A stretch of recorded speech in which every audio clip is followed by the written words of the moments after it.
Hey, it's your boy L Halfway, the one keep you from getting fat in the cafe, and we back with these trending topics. Drake and LeBron James. So, this week we had Drake and LeBron James in Toronto for a kickball event that Drake put on. So, he had his boy LeBron out there. He also had Kevin Durant, Tristan Thompson, and they said it was a star-studded event. And so it was funny because the cameraman went to ask Drake. The cameraman asked Drake if he was ready to take a loss. Drake told the cameraman, said, "Man, look, I ain't took a loss all week." I said, "All right, yeah." So Drake slick throwing shots, but at the same time, it ain't nothing slick about it. You know what I mean?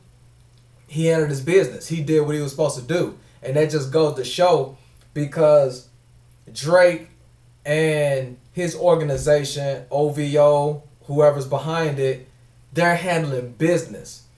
Which is why they're really not caught up too much in being boxed in, or being confined to being able to do what they do a certain kind of way, having to be accepted, and like they don't care about that.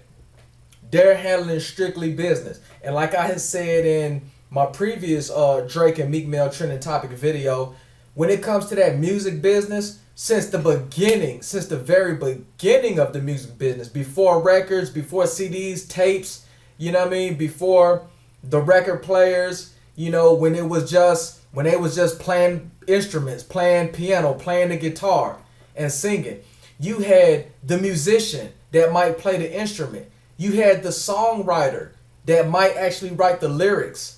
Okay, and of course back then, and then you might have the person that might get up on stage and perform it.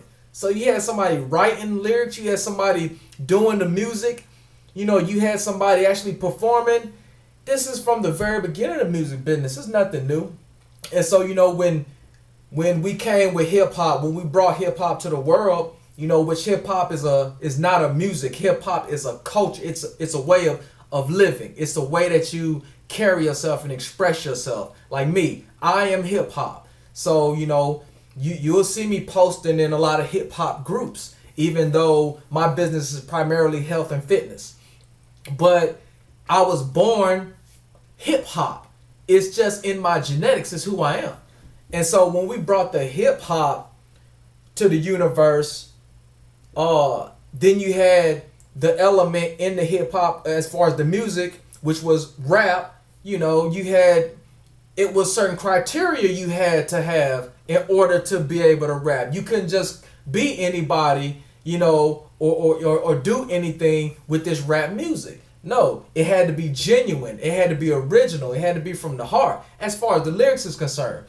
Now, as far as, the beats in rap music, of course, they started out, looping, old school records, like the Sugar Hill Gang, Rapper's Delight, Curtis Blow, any of those old school guys that first got on. A lot of those records were made from the DJ would loop a certain part of an old school track and play it and play it and play it. And then, of course, when we started doing the recording in the studio, then they just started layering tracks on top of the old school loop. And so, that's how things have been, man.